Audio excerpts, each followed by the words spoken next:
या ऑनलाईन क्लासमध्ये सर्व 6व्या सेमिस्टरमधील विद्यार्थ्यांचं या ठिकाणी स्वागत करतो. विद्यार्थी मित्रहो, आजच्या तासाला आपल्याला 6व्या सेमिस्टरमधील पेपर क्रमांक 12वा पब्लिक फायनान्स सार्वजनिक आयव्यय या विषयाचा आपल्याला या ठिकाणी अभ्यासक्रम लिहून घ्यायचा आहे, सिलेबस लिहून घ्यायचा आहे. यापूर्वीच्या तासाला आपण आपला जो 11वा पेपर आहे तो जो ऑप्शनल आपण म्हटलेला आहे की आर्थिक विचारांचा इतिहास पेपर क्रमांक 11 जो की आपल्याला ऑप्शनल आहे, त्याचा आपण सिलेबस लिहून घेतलेला आणि त्यामध्ये साधारणपणे सर्व जे आर्थिक विचारवंत आहेत ते भारतीय आर्थिक विचारवंत आहेत, त्यांचा आपण अभ्यास या ठिकाणी आपल्याला करायचा आहे. 5व्या सेमिस्टरमध्ये आपण आर्थिक विचारांचा इतिहासाचा अभ्यास केला नाही, परंतु त्या ठिकाणी पाश्चिमात्य विचारवंताचा अभ्यास ऑप्शनल सब्जेक्टमध्ये ठेवलेला आहे. आपण 5व्यामध्ये औद्योगिक अर्थशास्त्राचा अभ्यास केलेला आहे. तर औद्योगिक अर्थशास्त्र यासाठी घेतलं होतं की हे थोडं स्पर्धा परीक्षेला उपयुक्त आहे आणि त्याचबरोबर 3 टायटलपैकी एक टायटल कुठलं तरी घेता येतं आणि 6व्या सेमिस्टरमध्ये आर्थिक विचारवंत आपल्याला अभ्यासायचे आहेत आणि म्हणून आपण 5व्यामध्ये आर्थिक विचारवंत ड्रॉप करून इंडस्ट्रियलला प्रेफरन्स दिला. तर आता आपल्याला 6व्या सेमिस्टरमध्ये जो आपला ऑप्शनल पेपर आहे 11व्या क्रमांकाचा औद्योगिक म्हणजे आर्थिक विचारवंत, आर्थिक विचारांचा इतिहास तो आपण निवडलेला आहे आणि त्याचा आपण सिलेबस देखील घेतलेला आहे. तर आजच्या तासाला आपल्याला पेपर क्रमांक 12 सार्वजनिक आयव्यय पब्लिक फायनान्स हा पेपर या ठिकाणी त्याचा सिलेबस पाहायचा आहे. तो सिलेबस आपण लिहून घेऊया. साधारणपणे हा पेपर आपल्याला 75 मार्क्ससाठी असेल. याच्यामध्ये 35 मार्काचं इंटरनल आणि 40 मार्काचं end of the semester exam ही असेल, ती विद्यापीठ स्तरीय होईल. 5व्या सेमिस्टरमधील परीक्षा तुमची MCQ पद्धतीनेच होणार आहे. त्या दृष्टिकोनातून तुम्ही तयारी करा. तर हे 6वं सेमिस्टर आहे. 6व्या सेमिस्टरमधील हा पेपर आपल्याला कंपल्सरी आहे. 12वा पेपर हा कंपल्सरी आहे आणि 11वा पेपर हा ऑप्शनल आहे. हे दोन्हीतील फरक लक्षात ठेवा. सार्वजनिक आयव्यय हा कंपल्सरी पेपर आपल्याला असलेला दिसून येतो. यामध्ये पहिला चॅप्टर घ्या सार्वजनिक आयव्ययमधील युनिट फर्स्ट प्रकरण पहिले. यामध्ये पहिल्या प्रकरणाचं टायटल आहे सार्वजनिक आयव्यय आणि अर्थसंकल्प, ज्याला आपण म्हणूया पब्लिक फायनान्स अँड बजेट, हे त्याचं टायटल आहे. या चॅप्टरमध्ये पहिला सब टॉपिक आहे सार्वजनिक वित्त.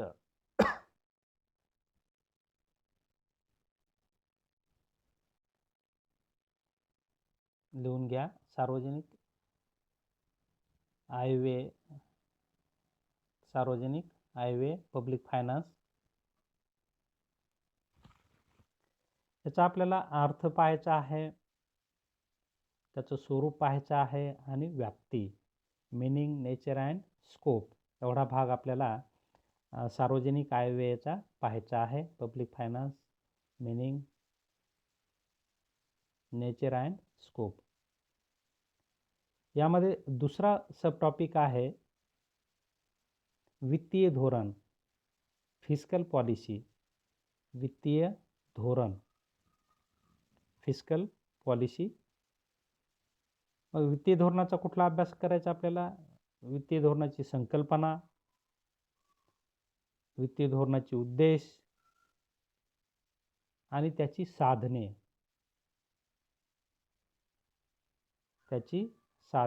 Fiscal policy concept, objectives and instruments.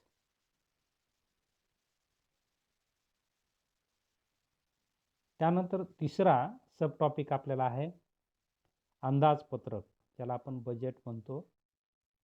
अंदाजपत्रक. मग अंदाजपत्रक म्हणजे काय, त्याचा अर्थ, त्याचे प्रकार आणि महत्त्व. अंदाजपत्रकाचा अर्थ, प्रकार आणि महत्त्व. तर एवढा भाग आपल्याला सार्वजनिक वित्त किंवा सार्वजनिक आयव्यय, याला असं मराठीमध्ये वेगवेगळे नावं आहेत. सार्वजनिक वित्त, सार्वजनिक आयव्यय, इंग्लिशमध्ये त्याला पब्लिक फायनान्स म्हणतात. तर हा पब्लिक फायनान्सचा पहिला चॅप्टर आपल्याला या ठिकाणी या पद्धतीने अभ्यासायचा आहे, ज्यामध्ये पब्लिक फायनान्सचा अर्थ, स्वरूप आणि व्याप्ती आहे. त्यानंतर वित्तीय धोरणाची संकल्पना, त्याचे उद्देश आणि त्याची साधने पाहायची आहेत. आणि त्यानंतर अर्थसंकल्प कशाला म्हणायचं आहे, त्याचे प्रकार आणि त्याचं अर्थव्यवस्थेतील महत्त्व हे आपल्याला या ठिकाणी पाहायचं आहे. तर दुसरं प्रकरण आहे सार्वजनिक उत्पन्न आणि खर्च, पब्लिक रेव्हेन्यू आणि एक्सपेंडिचर. सार्वजनिक उत्पन्न आणि खर्च म्हणजे सार्वजनिक म्हणजे सरकारचे उत्पन्न आणि खर्च. तर उत्पन्नाची जी साधने आहेत ते पाहायचे आहेत, खर्च कुठल्या गोष्टींवर होतो हे यामध्ये आपल्याला पाहायचं आहे. त्यामध्ये पहिला सब टॉपिक घ्या. त्यामध्ये पहिला आहे सार्वजनिक उत्पन्नाचे स्रोत, सोर्सेस ऑफ पब्लिक रेव्हेन्यू. आणि ते केंद्र आणि राज्य सरकारचे पाहायचे आहे. केंद्र आणि राज्य सरकारचे सार्वजनिक उत्पन्नाचे स्रोत, केंद्र आणि राज्य सरकारची सार्वजनिक उत्पन्नाचे स्रोत. त्यानंतर दुसरा सब पॉइंट आहे कर, टॅक्सेशन ज्याला आपण म्हणतो. सरकारच्या उत्पन्नाचा मुख्य स्रोत म्हणून कराकडे पाहिलं जातं, टॅक्सेशन, कर. यामध्ये आपल्याला कराची संकल्पना पाहायची आहे, कन्सेप्ट पाहायची आहे.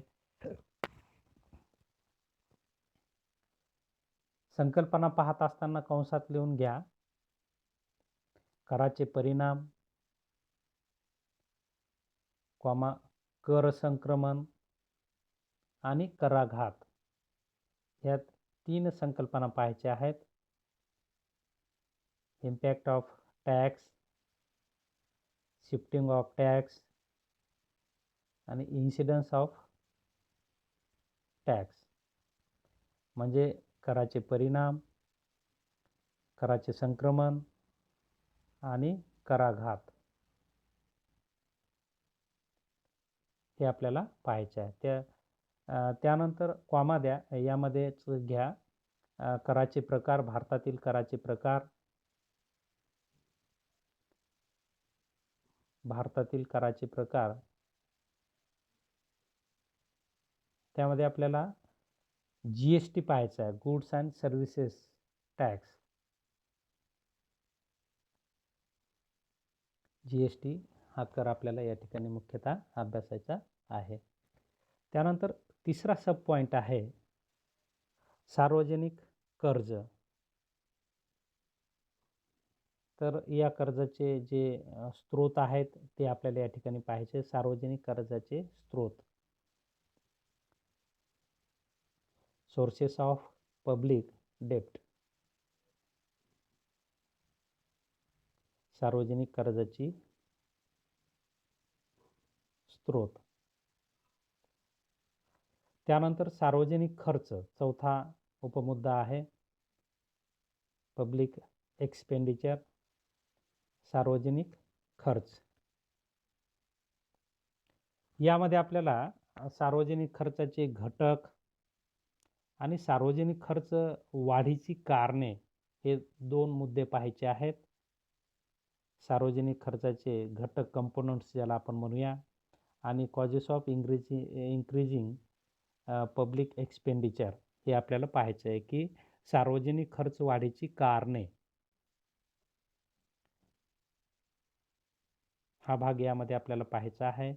आणि यामध्ये 5वा उपमुद्दा आहे तुटीचा अर्थसंकल्प, डेफिसिट फायनान्सिंग ज्याला आपण म्हणूया. तुटीचा अर्थसंकल्प, मग याचे घटक आणि तूट का वाढते आहे याची कारणे आपल्याला या ठिकाणी पाहायची आहेत. तूटवाढीची कारणे.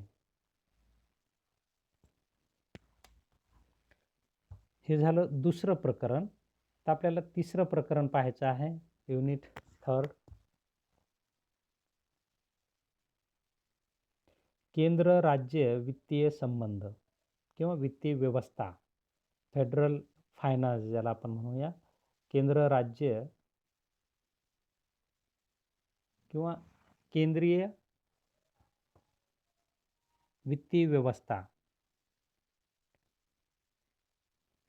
भारतातील केंद्रीय वित्तीय किंवा संघराज्यीय असं आपण म्हणतो त्याला, भारतातील संघराज्यीय वित्तीय व्यवस्था, भारतातील संघराज्यीय वित्तीय व्यवस्था. त्यामध्ये पहिला मुद्दा घ्या,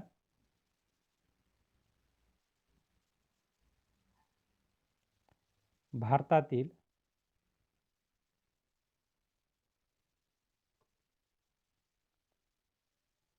केंद्र व राज्य सरकारचे वित्तीय संबंध, भारतातील केंद्र व राज्याचे वित्तीय संबंध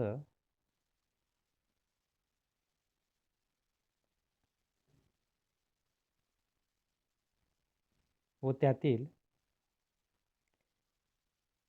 वित्तीय असमतोल, वित्तीय असमतोल. यामध्ये दुसरा उपमुद्दा घ्या,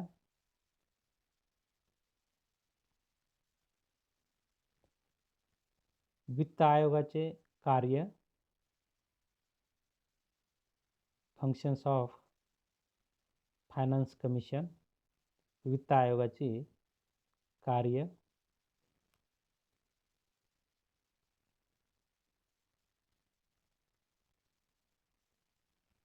वित्त आयोगाची कार्य. त्यानंतर तिसरा उपमुद्दा घ्या,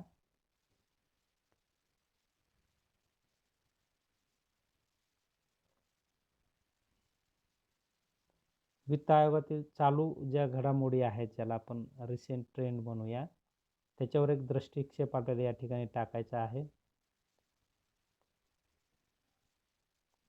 केंद्र राज्य संबंधाच्या बाबतीत overviews of recent finance commission, ज्यामध्ये resource transfer from union to state.